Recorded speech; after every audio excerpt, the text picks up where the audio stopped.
So everyone knows about this company, Google. Some of you might have heard about this project, which Google announced last December 2004, called Google Print, and that they renamed in November 2005 the Google Book Search Project. What the Google Book Search Project imagines that it will do is to enable people to search inside books. Not search inside books the way Amazon allows you to, for after all, the Amazon project itself is trademarked as Search Inside project, but instead search inside as in Googleize books. They imagine to take books and to make it possible for people to see inside those works. Now, what exactly does that mean? Well, there are three categories of books that we can imagine Google to be Googleizing. If you take the 18 million books in the project which Google originally sought to scan, 9% of those books are books that are copyrighted and still in print. 16% of those books are books that are in the public domain, meaning books whose copyright has expired. And that means that 75% of the 18 million books that Google originally intended to copy and then index are books that are under copyright in the United States, but out of print.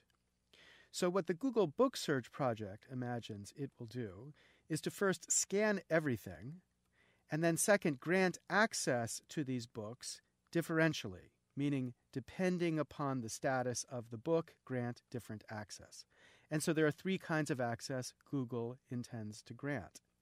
For the books that are in the public domain, Google will grant full access to the book. To the books that are in copyright, Google will grant at least snippet access to the book.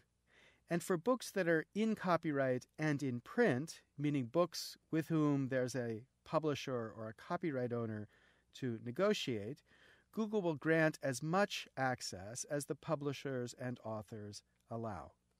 So here's an example taken from Google's own webpage. If you do a search within the Google Book Search Project for Holmes, you pull together a bunch of books that are available about Justice Holmes. If the book is in the public domain, then you can see the full contents of the book, as this book, The Writings of Oliver Wendell Holmes, by Oliver Wendell Holmes, are in the public domain. So that book is accessible fully through the Google Book Search Project. But if the book is in copyright and in print, then you get as much access as the publisher allows. So this book, The Essential Holmes, selection from the letters, speeches, judicial opinions, and other writings of Justice Holmes, edited by Judge Richard Posner, has been granted a kind of initial snippet access so that you can search, for example, for the word economics within this book, and you can see that there are 6 different places where the word economics appears. And then if you click on each of these links, you are given access to the word economics in context, and you can read a couple pages around that word. Now, that access is determined by the publisher's own choice, and there's no argument about whether the publisher has the right to grant that access, as the author would have granted the publisher the right to secure that kind of marketing advantage. But the really important category that is at the center of the Google project is the access it will grant to works that are in copyright but not necessarily still in print. And for these works, Google will at least secure snippet access. Now, what that means is if you search on the book, as this example demonstrates from the book True Stories of Pioneer Life, a book that is in copyright but with whom there's no publisher to negotiate, then you will literally see little snippets of the work taken from the places where the words you've searched appear, so that you can read just a couple words around each of those search terms and nothing more. You can't read the rest of the book. If you try to access the book repeatedly, you will be blocked by the system. This is the minimal type of access that the Google Book Search Project grants. It's the access which the Google Book Search Project believes is protected by a doctrine called fair use. It is effectively an index for the 21st century, granting extraordinary access to our cultural past. For the first time, we can look scan across the full range of published works within our libraries and begin to see something about the evolution and development of ideals because of this extraordinary access. And importantly, this access will be guaranteed for free. Google may eventually choose to sell advertisement around this access. Right now, they've promised they won't. But Google will make this access available in the way Google makes all of its searches available, through free access to anyone who has access to the internet. Now, of course, not everyone loves Google, or at least not everyone loves the Google Book Search project. And in America, when you don't love something, you typically eventually get around to suing that thing you don't love. And that's happened in this case, too. So in September 2005, the Authors Guild filed a lawsuit against Google, and in October 2005, 5 publishers, backed by the American Association of Publishers, filed a lawsuit against Google. These lawsuits claimed, quote, massive copyright infringement by Google, and they demanded that Google stop the project, which it had launched in December 2004. Now, what's the argument behind these lawsuits? Well, the argument was described by Pat Schroeder and Bob Barr, 2 former congressmen from the opposite sides of the aisle, Pat Schroeder, the current head of the American Association of Publishers, in an article published in the Washington Times with a somewhat frightening title, quote, Reigning in Google, frightening when coming from former congressmen, as an argument about the essence of copyright. As these 2 authors wrote, quote, our laws say if you want to copy someone's work, you must get their permission, end quote. Now, that claim about the law, though coming from 2 lawmakers or former lawmakers, is just simply false. It is not the case that you have to get permission every time you copy someone else's work. If that copying is, quote, fair use, then the law explicitly says you need no permission because, as the law says in 17 U.S.C. 107, quote, the fair use of a copyrighted work is not an infringement. So if the copying is a fair use, you need no permission from anyone. And so that's the question that Google Book faces. Is the book search project fair use? Well, in a debate at the New York Public Library, which I participated with the general counsel of Google, David Drummond, and against Alan Adler and Nick Taylor from the Authors Guild, we addressed this question of whether the Google Book Search project is fair use. And the Authors Guild and the American Association of Publishers, represented at that event, said that it's not fair use for Google to scan these books and make them accessible. And so the question is, why? What's their argument? Well, Nick Taylor from the Authors Guild essentially argued this, quote, that they're profiting from authors' work. It's a very rich company, profiting from the work of authors. And that was the essence to his argument for why this use shouldn't be considered fair use. And Alan Adler from the American Association of Publishers made a very important emphasis on the fact that Google, quote, didn't ask for permission before they scanned these books. And that was, it seemed, at the core of his argument for why this was not fair use. So what's the principle behind these 2 claims?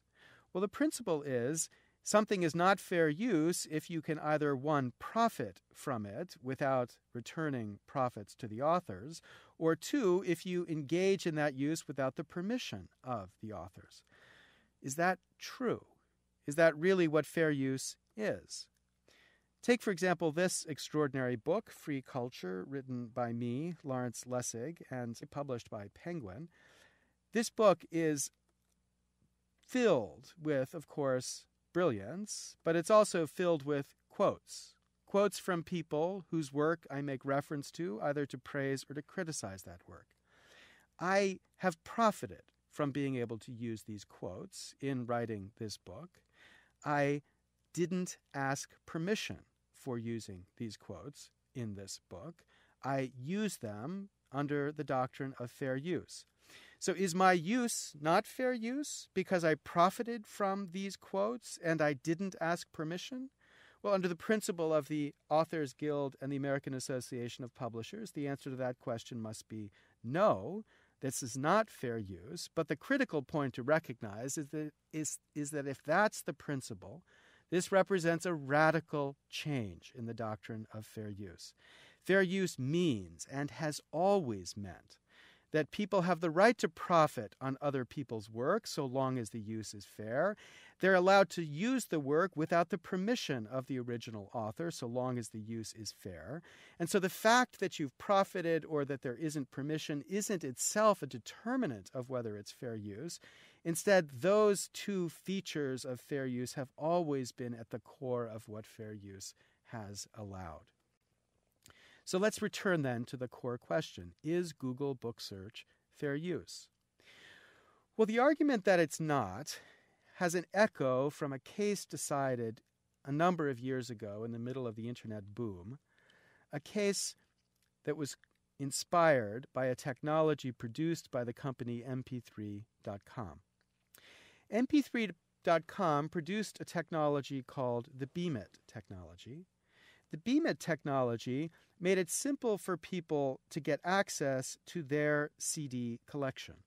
So if you put your CD in your computer, what the Beemit technology would do is recognize the CD and then give you access to that work anywhere you might be on the network. So you could give all of the CDs in your collection into the Beemit system, and the system would recognize all of the CDs. And then if you were at work, you could listen to your music.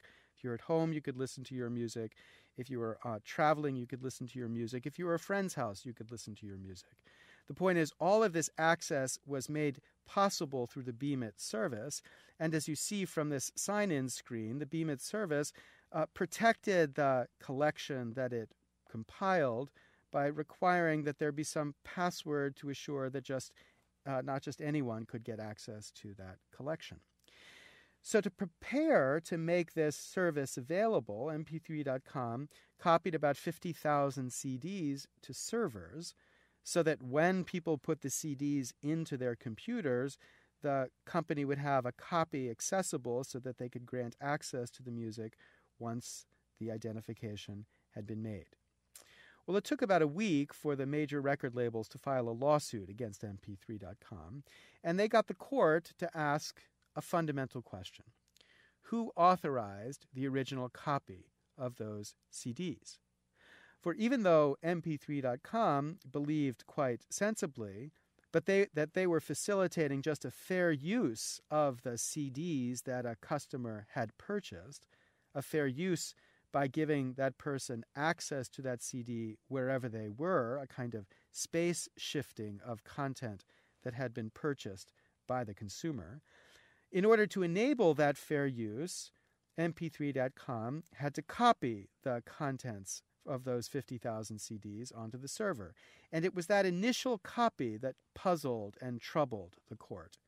And of course, the answer to the question who authorized the original copy is no one. No one authorized the original copy because mp3.com thought the original copy was protected by the doctrine of fair use because the ultimate use allowed for that content was consistent with the doctrine of fair use.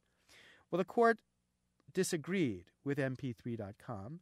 They said that original copy was not justified by fair use, and they therefore issued damages against mp3.com in the amount of $110 million. Which was an amount that eventually forced the company into an effective bankruptcy. Now, that's the same question that's being asked in the context of Google Print.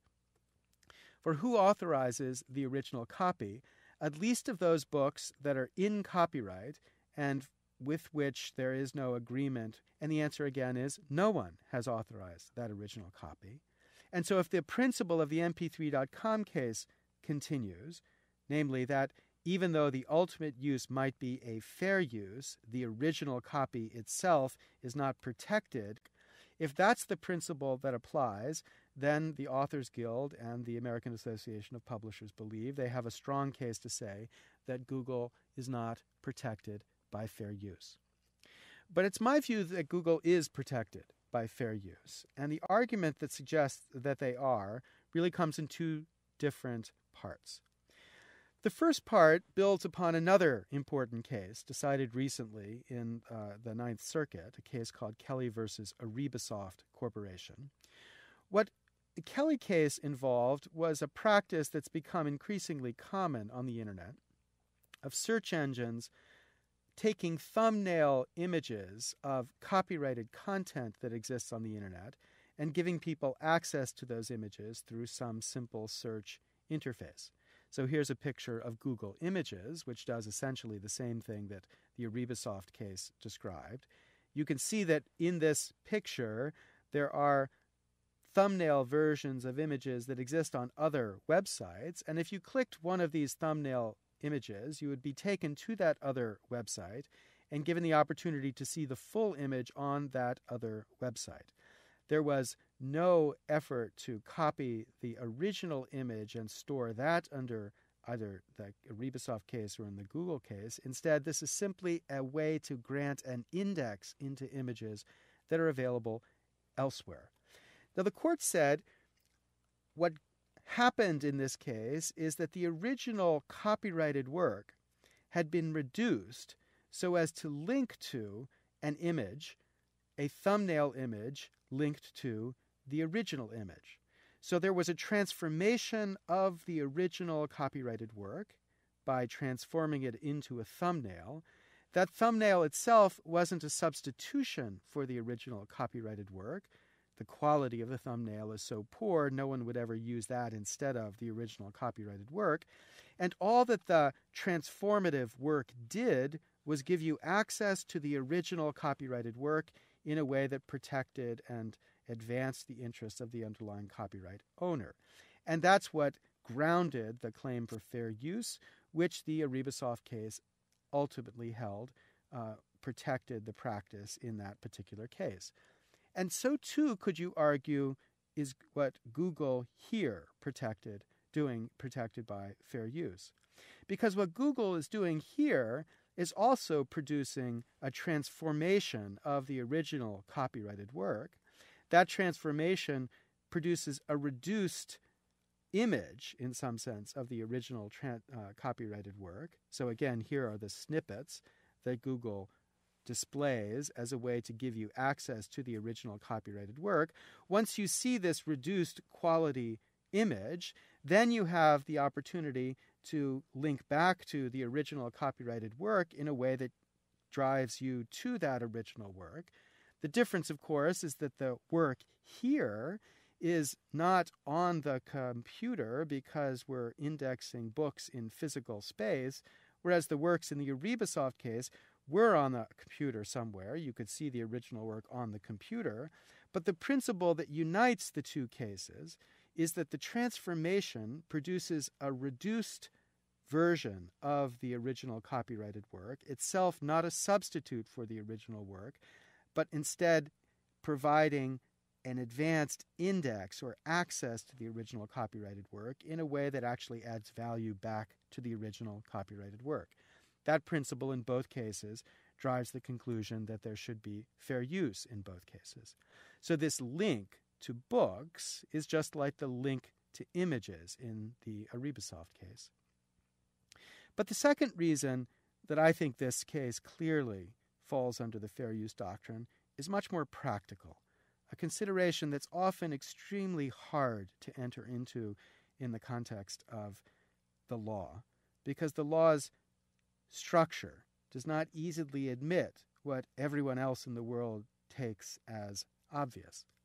Section 107 of the Copyright Code, which protects and regulates the right of fair use, basically sets out 4 considerations that courts are to look to in deciding whether a particular use should be considered a fair use.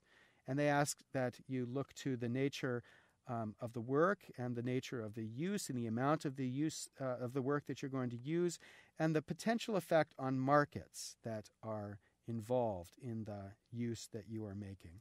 And those markets are both the actual markets that exist and the potential markets that exist.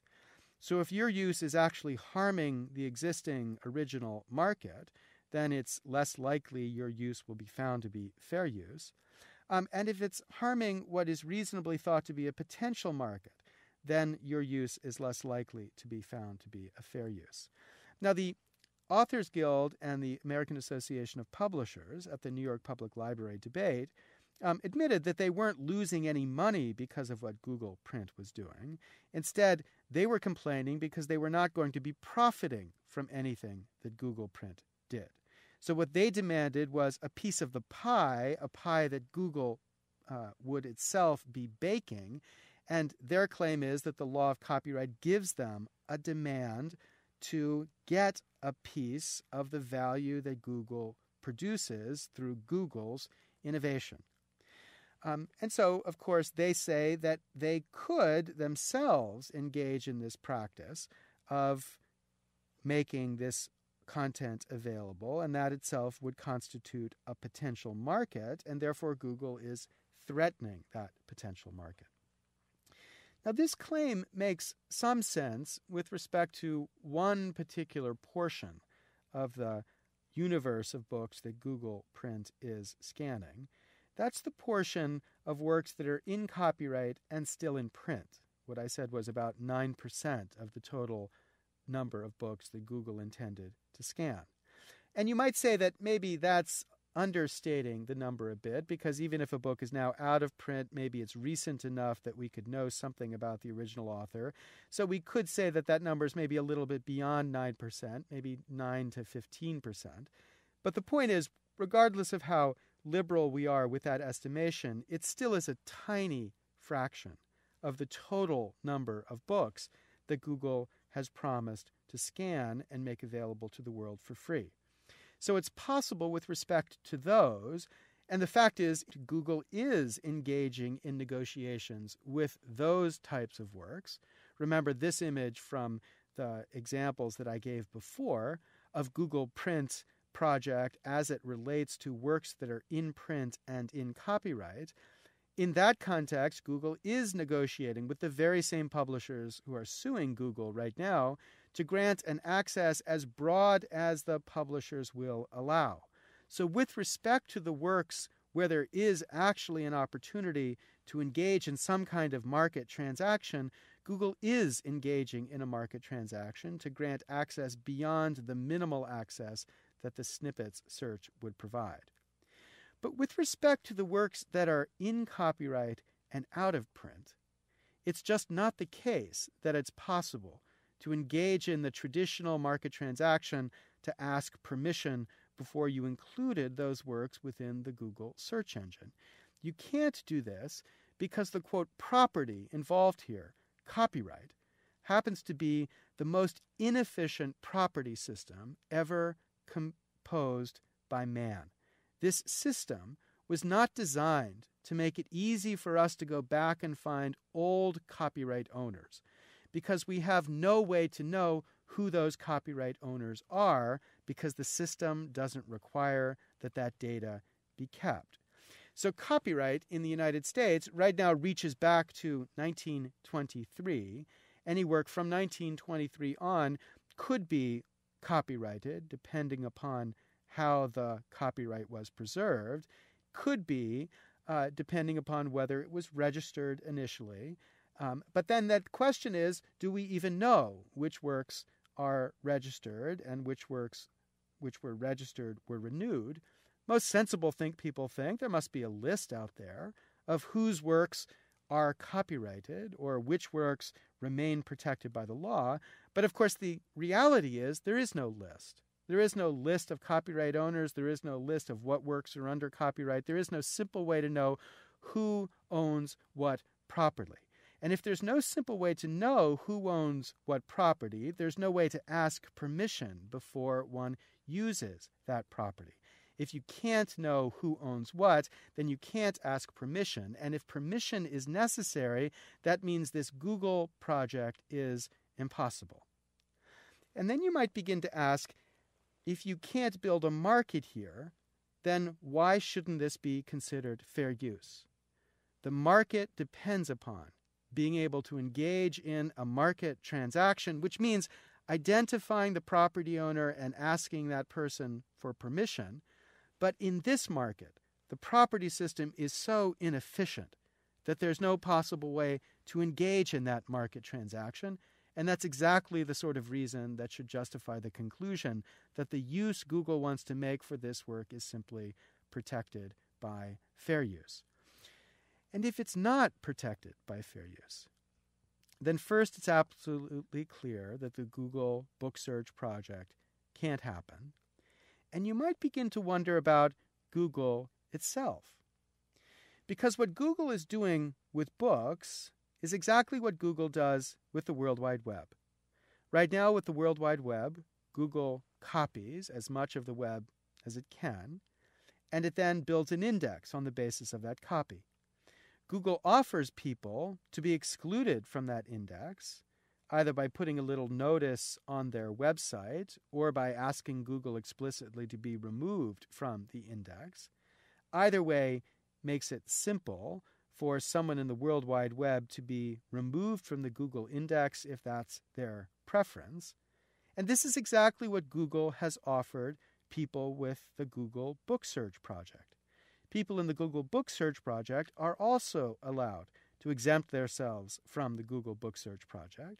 If you're an author and you don't want your work indexed in the Google Book Search project, you can inform Google, and Google will have that index altered to remove your work. So in both cases, Google is copying everything, offering authors an opt-out, and that is the structure of indexed access that they're offering. Now, if it's illegal to do it with respect to books, why is it legal to do it with respect to the web? And if in fact the Authors Guild and the American Association of Publishers are right with respect to books, then why isn't it follow that this project means that the indexes that Google and Yahoo and MSN and every other search engine produces are themselves illegal? Now, why should we care about this debate? This is just the latest in what I think of as a kind of IP extremism that is increasingly dominating policymakers' thoughts, especially in Washington today. It is the product of a struggle, a land grab that's going on, as industries, recognizing the perverse way that copyright law functions in the digital age, attempt to exercise their power to protect themselves or to grab vast new spaces of profit. This kind of struggle, this kind of extremism, will have one important effect. It will stifle the development of new, innovative ways to access and spread our culture. This is a threat to Google, this particular case. And indeed, we might see this case as producing a threat from Google. For you might imagine what would it be like if, in fact, Google settled this case. For Google, of course, can afford to pay whatever the Authors Guild or the American Association of Publishers would force them to pay to scan and grant access to these works, but practically no one else can pay in the same way. And so if Google were to settle and set a precedent to get access to these works and make them accessible in this way, you need to pay first, or you need to suffer the extraordinary burden of clearing permissions first, then what that would do would mean only the few would be permitted to innovate in this extraordinary new field. Now, this again is an example where intellectual property is dividing markets, not encouraging markets. It's stifling innovation, not encouraging innovation. It's doing so at least so long as you or we allow it to. So here's the choice the law presents us with. If we recognize the right of the authors or the publishers to demand that Google get permission before Google has the right to index and make accessible that index to our past, then the authors and the publishers may get a few pennies for each work that's within their collection. But at least 50% of our past will be lost. 50% can't be within this index because there's no author or publisher to ask. 50% will be invisible to the world that looks to our past through the lens of digital technologies. That's the choice they've forced us to make, and that's the choice that the law of fair use must reckon when it decides whether this use by Google is ultimately fair use under the law of copyright.